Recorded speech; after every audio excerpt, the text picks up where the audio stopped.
Well, I gotta admit, I enjoyed that episode a lot more than I was expecting to, because I was thinking that since obviously this season is going to be almost a clone of last season with a few differences, it's probably not going to be that catching my interest, but as Jeff mentions, they're going to be including some twists from the previous season and then throwing in little bitty twerks to this season to change it up. And because they're throwing in those twerks to these twists, and the fact that they're actually making the throwback edit things be a little more meaningful this time, I think they'll actually be able to pull it off. But of course, we've only got one episode so far, and there's still 12 or 13 more to go.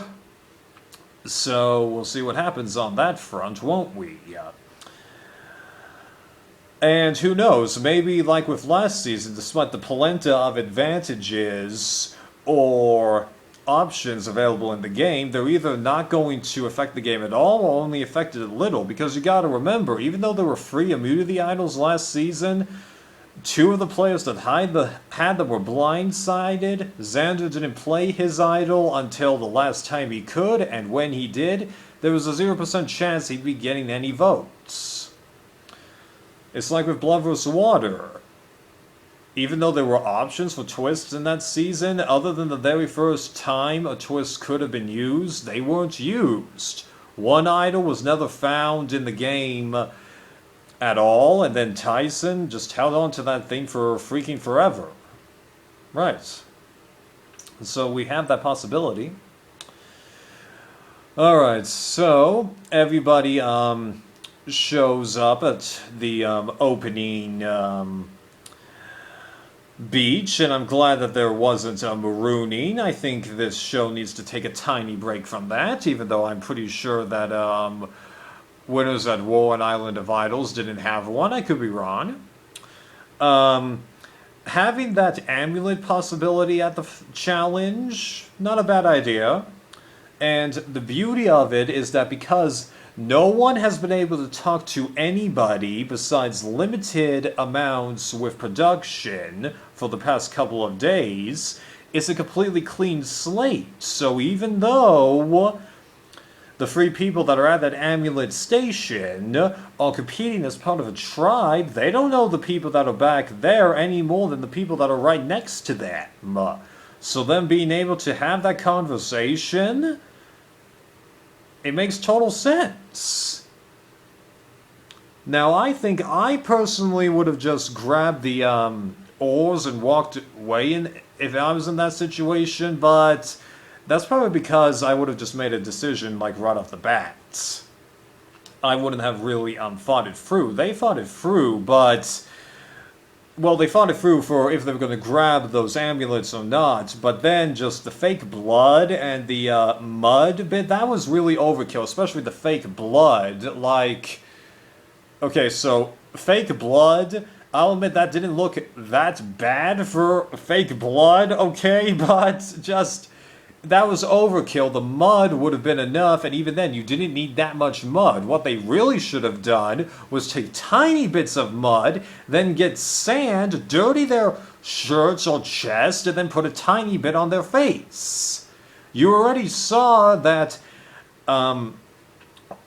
what's his face that dislocated his shoulder? I think his name is Dan, although I really hope that I'm right about that. I'm okay. Really hope that I'm right about that name. And then you had Tori slip in the challenge twice, so just strip in the sand. You need sand. You don't need mud, especially that much of it. Especially since, as Dalton Ross pointed out, you go into the water, suddenly all that's going to wash right off. And that's exactly what happened. Ridiculous. Honestly. And then the orange team getting that far ahead and then losing it. Well, it's not exactly easy making those sticks, and some people, they aren't that great at tying knots, especially with twine. Believe me, I've tried tying some stuff with twine, and I suck at it. And also, say they got their fingers wet. That makes suddenly gripping the twine a little harder, although actually I would think gripping the twine with wet fingers would actually be a little easier, but be more painful now that I think about it. Well, it's still not the easiest thing in the world to do that knot tying. Like, we have no idea how long it takes the people to make those bamboo sticks, no matter what seasons that they've done this. Tocantins, Redemption Island, South Pacific, Blood vs. Water. I know that there had to have been at least one more season where this has happened, huh? We don't know how long it takes them to do that. Because, like, several of these challenges that they condense into 3-4 minutes of the show, in reality they take half an hour or more. Huh? Right.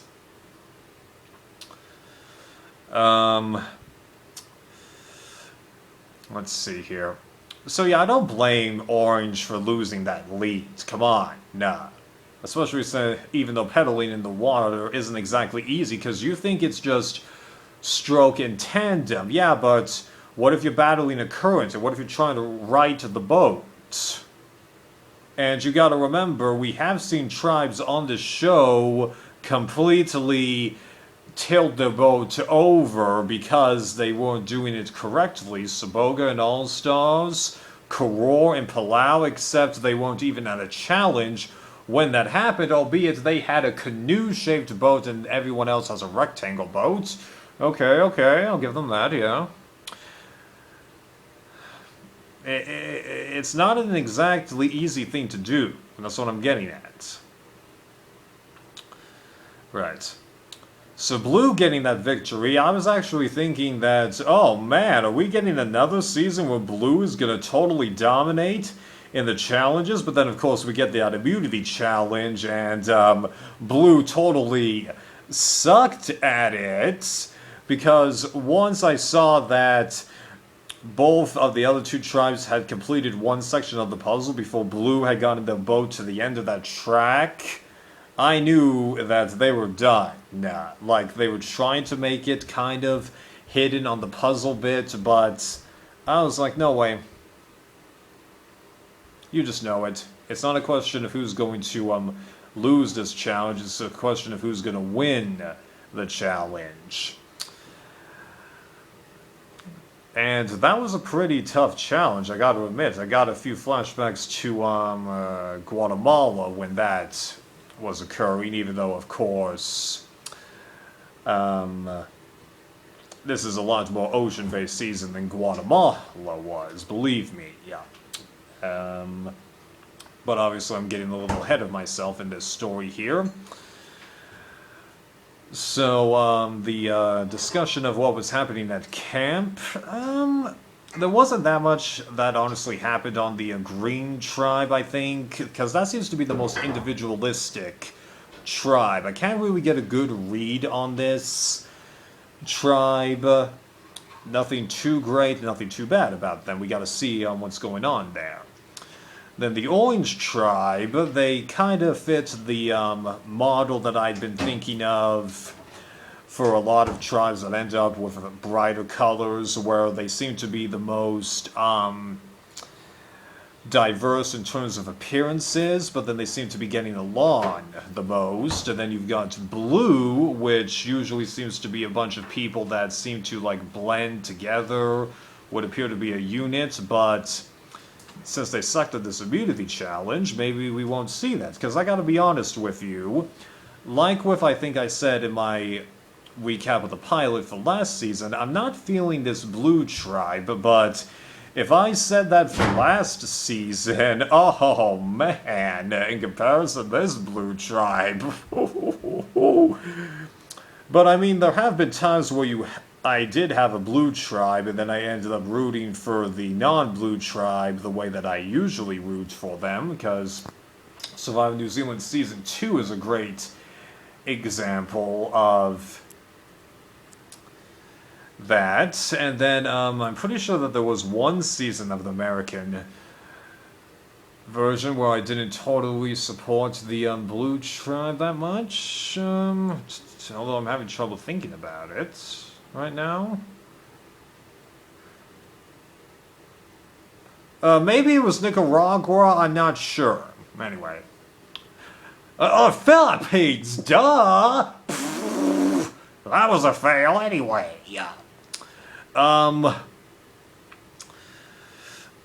Right. So we had that issue, but you know, there's good dynamics with this cast here. I can't really recognize them yet, but I think I have more faith in this cast in season 41. I hope I'm right on that, but as I said time and time again, when it's the second season that's set in a location, even though we've been in Fiji ever since Millennials vs. Gen X, they seem to do generally a better job at it, even though, of course, I prefer David vs. Goliath over Edge of Extinction, and anything is going to be better than Island of the Idols, because Island of Idols, that's not even Big Brother, that's a whole nother low for this show. Like, Fiji and Worlds Apart, if you've watched Big Brother, those two seasons fit right at home with what you're watching. So if you say, oh, I'm totally okay with Big Brother 6, but I don't like Survivor Fiji, you really need to evaluate yourself, people. Trust me on that.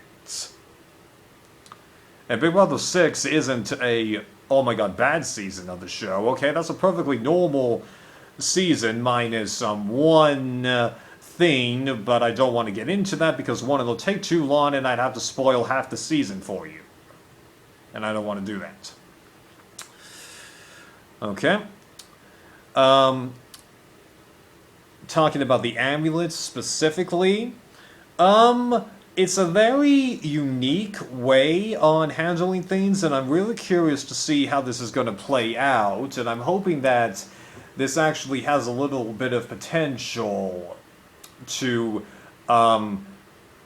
matter in the game more than, say, the Ko-Ron Super Idol possibility or the fire tokens that were in Winners at War, because these amulets are kind of like that, because when you combine them, they truly become one thing, because it isn't, if you combine all three idols, all three players that have the idols get an extra vote. No.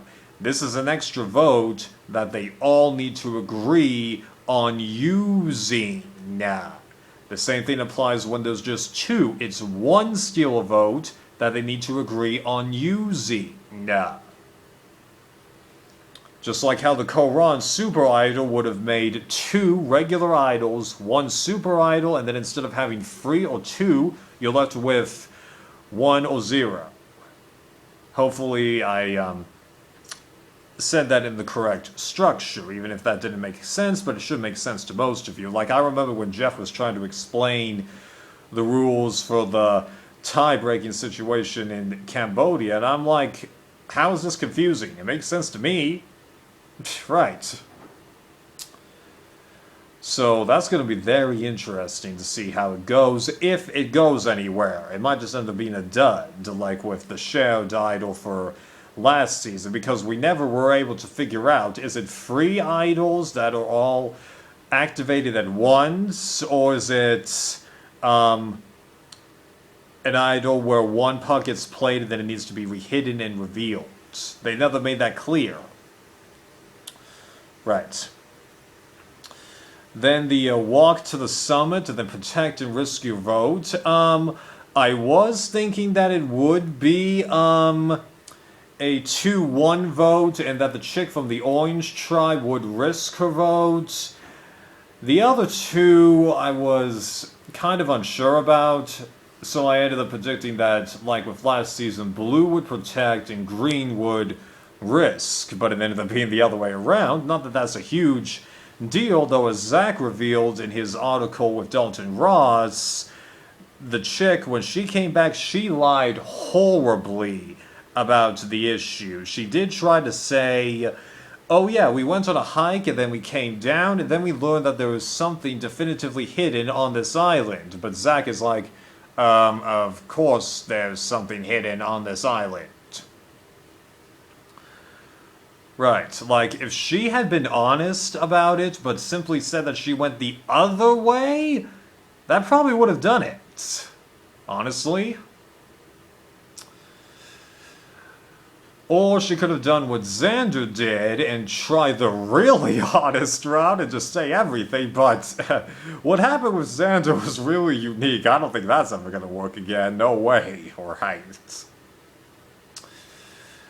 Am I missing anything else big? Oh yeah, the, trying to do the triangle puzzle instead of the, filling the water barrel. Well, you gotta remember, it's different this season because last season you had 2 people doing the water and you had 1 guess for the puzzle.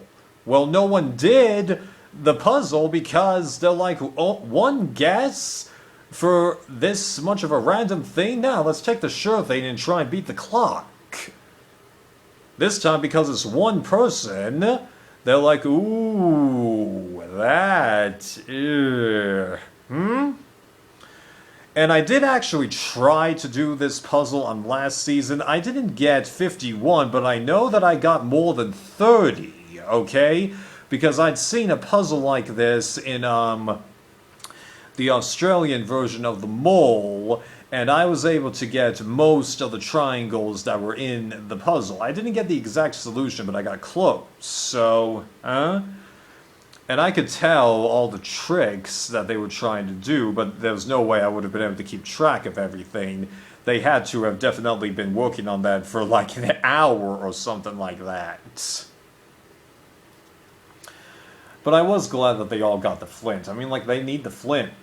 The days where production doesn't really give the people, fire, that I think is gone. I mean, like, they're kind of doing it now, but it's designed so that if they work hard enough, they should still be able to get it. Like, giving people no fire at all for multiple rounds like they did in All-Stars and Fiji, that's not going to happen anymore. Because, I mean, like, you know how Eric was having the starvation effect in Caramone? If he had been on really old-school Survivor, despite the fact that I think they were given a little more food for a few of those seasons, I don't think he would have lasted as long, but who knows? Maybe I'm wrong.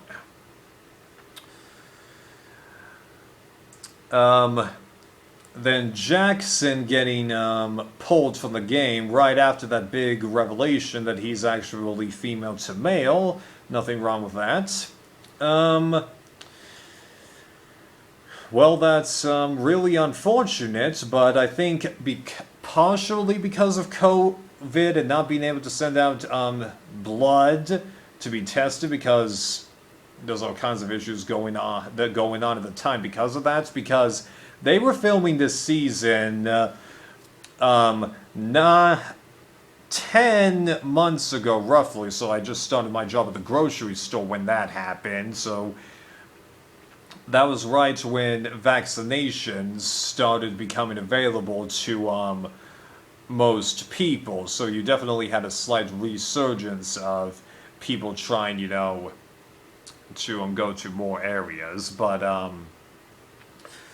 you know, it makes sense being on a medication that has the potential to screw up his blood and other parts of him in normal circumstances, and this being about as far from normal circumstances as you can get while still having control over a decent amount of the situation. You know, it makes sense, and I really appreciate how Jeff was trying to be anonymous about the condition or situation because the camera was right there, and Jackson openly admits the terms, being completely honest about everything. And I actually went from, oh, he's going to get pulled, to, oh, he's not going to get pulled, and then, oh, yeah, he is getting pulled, but it makes sense, unfortunately. And who knows, maybe if it had been another month, maybe he could have lasted, I don't know, but yeah, addiction, it's a pain. I mean, like, the only real addiction that I've ever had was caffeine, and I got really lucky that when I definitively decided I'm going to try and stop drinking soda. I was at a low point in the addiction levels, but you know, all the people that struggle with alcoholism and smoking, I mean, like, I can't even tell you how many times it took my stepsister to quit smoking, but yeah, it's rough.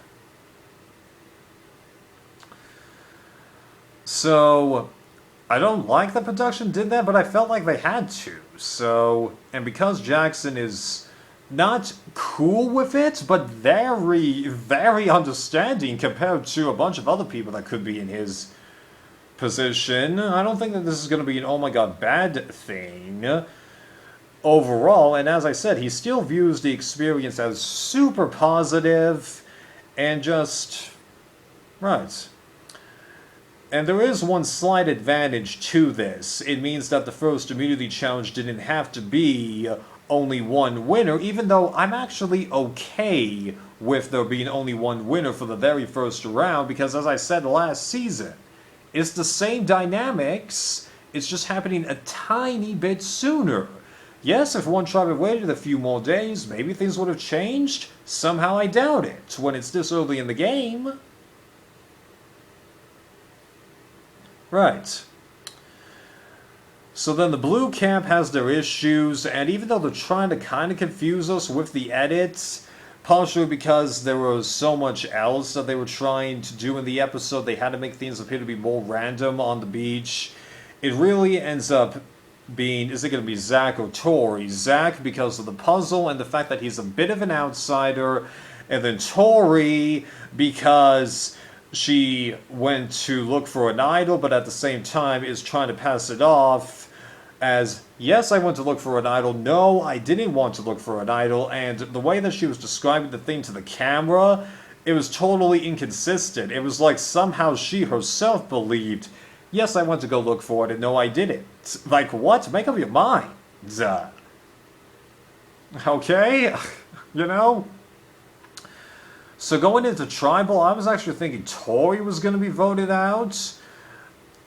So when Zach gets 1 or 2 votes, I'm just like, whoop-de-whoop. But then he gets the 3rd vote, and then I realized, holy crap, it was unanimous for him? Well, good thing you played that shot in the dark, dude, because at first I'm like, oh, please. That it was not a good idea. But then, turns out he correctly read the situation and he was doomed? Suddenly, I went from dude to, hey, never mind. You were 100% correct. Absolutely play it.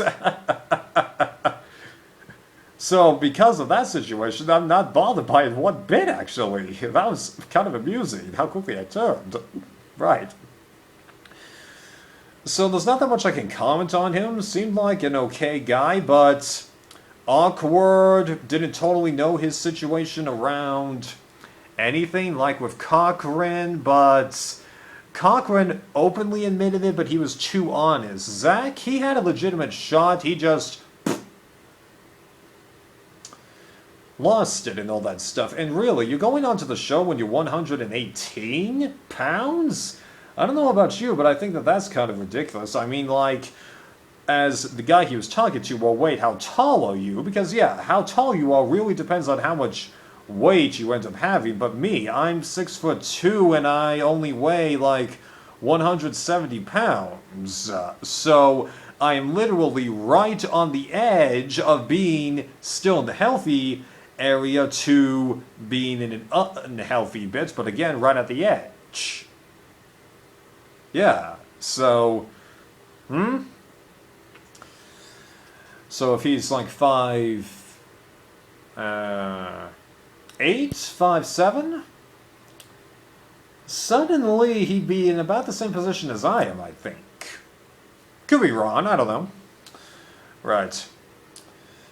So I know that this went on a little longer than it kind of should have, but then again, it was a double-length episode, and I did have a lot more faith in this cast than I did with last season's pilot, so let's hope that this season continues this trend. See ya!